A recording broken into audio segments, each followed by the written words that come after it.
अस्सलाम वालेकुम तज़ालुगनी फ़ोन सुबह बखैर।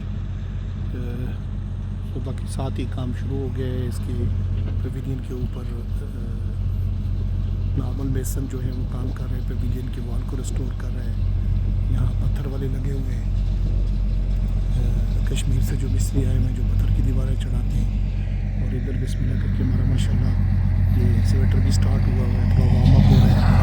डोज़र जो है एक्चुअली काम पर पहुँच चुका है।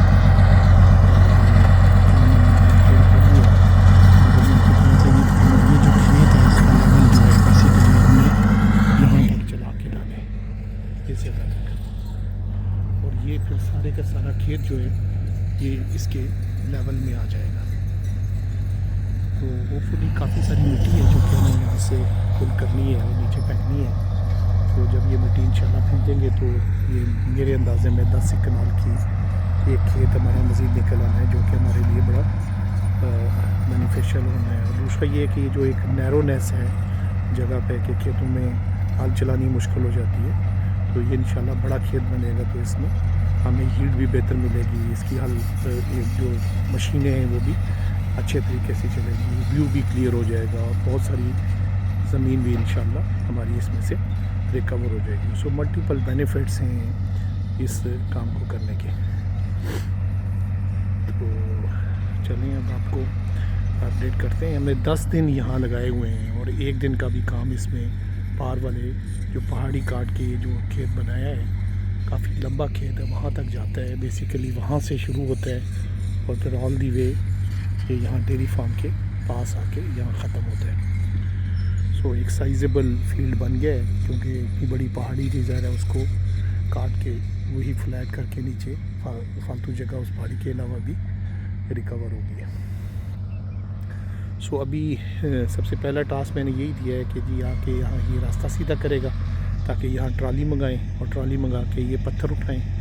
और जब ये पत्थर उठ जाएंगे तो फिर उसके बाद जो है वो यहाँ जो है वो डोज़र काम करेगा, क्योंकि इन पत्थरों के नीचे ही बाकी पत्थरों की चाल चल रही है। सो जब तक ये डोज़र मिट्टी आगे से हटाएगा नहीं तो ये हमारे नीचे से पत्थर नहीं निकलेंगे। सो फर्स्ट काम जो है वो मॉर्निंग में यही है कि ये जो जगह है ये वो लेवल करेगा और इसमें पत्थरों को निकालने के काबू बन गए, क्योंकि हमारी अभी कोशिश ये है कि जितने पत्थर इस ज़मीन के नीचे हमें नज़र आ रहे हैं वो एक रिसोर्स है और उसको हम मिस ना होने दें और अपने इस्तेमाल में लेके आ जाएँ।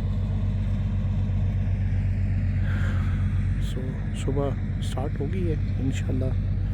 आज सारी मशीनें वापस आके अपने काम पे लग जाएंगी। ये ट्रॉली भी खड़ी हुई है, इसने छोटा मोटा जो काम करने हैं वो भी जो है वो शुरू कर देगी। ये भी फिलिंग वाले काम जो है एक्सपेक्टर बस अपना फिटमेंट को मांग रहा है या वार्मिंग अप है। जो है वो अपनी जॉब पे वापस आ गया। तो काफ़ी सारा गैप आ गया, तकरीबन 1 वीक का गैप आ गया बीच में काम में। तो उससे मुझे थोड़ा सा रिस्पाइट भी मिली कि मैं अपने जो मेसन्स के कंस्ट्रक्शंस के काम थे, स्पेशली जो ऊपर पवेलियन को रिकवर करना था, नीचे स्टोन वॉल करनी थी, वो कश्मीरियों को ला के उनको मैंने बुनियादें वगैरह बनवा दी, सारी चीज़ें बनवा दी। तो अब अल्हम्दुलिल्लाह पैरेलल जो है ना 5-6 काम जो है ना सारे चलते रहेंगे और आस्ते आस्ते इंशाल्लाह जो है एक मतलब अच्छा डेवलपमेंट का पेस जो है ना वो करेगा। तो ये मैं जगह दिखाऊँ, ये हमने इसको छोड़ दिया है एज ए मीडो और ये बड़ी खूबसूरत जगह है। थोड़ा सा आजकल खुश्की है, वरना ये इतना खूबसूरत सब्ज़ होता है कि ऐसे लगता है जैसे कोई स्विट्ज़रलैंड के पहाड़ है। तो ये फिर हमने इसको मीडो छोड़ दिया है ताकि इसके अंदर हमारे जानवर जो हैं वो चराई किया करेंगे। तो होपफुली इधर से ही पलाइयों के कंडे काट के ये जो कांटे काट के ये जो रास्ता सा आपको स्लोप नज़र आ रही है इसके साथ साथ जो है ना उसको बंद कर देंगे।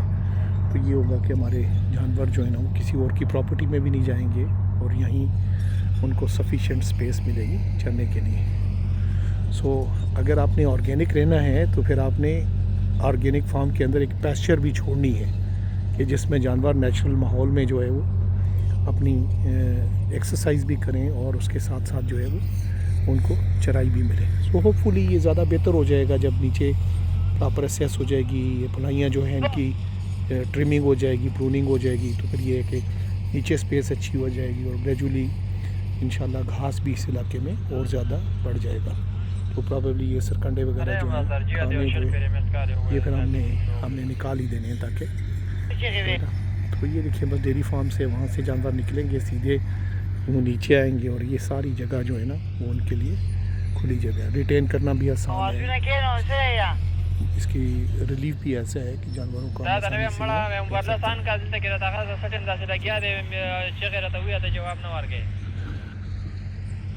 तो चलें अपना ध्यान रखें हमें भी दुआ में याद रखें। ताताल ऑर्गेनिक फार्म आपसे दूर नहीं है, गूगल मैप्स पे टाइप करें, हमसे थोड़ी सी बातचीत कर लें ताकि जो है ना हम आपसे राब्ते में आ जाएं और आपके लिए थोड़ा चाय पानी और बैठने का बंदोबस्त कर लें। तो अपनी फैमिली को बच्चों को ज़रूर लाएं और उन्हें एक इंटीग्रेटेड ऑर्गेनिक फार्मिंग जिसमें ज़ीरो फर्टिलाइज़र्स और केमिकल्स का कॉन्सेप्ट है। अब देखिए ना ये ज़मीन कभी एग्रीकल्चर के लिए यूज़ ही नहीं हुई है। मेरे पास 1 फुट ज़मीन जो है ना एग्रीकल्चर के लिए यूज़ में नहीं थी। सो ये सारी ज़मीन मैंने ख़ुद डेवलप कराई है। सो इसने ज़मीन ने अपनी सारी उम्र में कोई केमिकल जो या है पेस्टिसाइड है या फर्टिलाइज़र है किसी की इंट्रूजन नहीं हुई इस ज़मीन में। सो इससे बेस्ट ऑर्गेनिक माहौल क्या हो सकता है। सो लुकिंग फॉरवर्ड आप चक्कर लगाएं इंशाल्लाह और होपफुली इंशाल्लाह जब ये चीज़ें बनेंगी फिर ये जो हमारी एक ड्रीम है कि इसको एक एग्री टूरिज़म विलेज की शक्ल में कन्वर्ट करें तो इंशाल्लाह वो भी हम पूरी करेंगे। अल्लाह सेहत और तंदुरुस्ती साथ रखे तो इंशाल्लाह आपके लिए एक प्राइज लोकेशन बनाएंगे आपकी फैमिलीज़ के लिए जहाँ आप विज़िट करें, इंजॉय करें एक एग्री विलेज को। और उसके बाद जब आप जाएं तो अपने लिए फ़ूड की बास्केट्स 2 हफ्ते की लेके जाएं ताकि आप प्रॉबेबली प्योरेस्ट अवेलेबल जो फूड है वो आप अपने और अपने बच्चों को खिला सकें। तो looking forward for your visit here. Thank you very much. अल्लाह हाफ़िज़।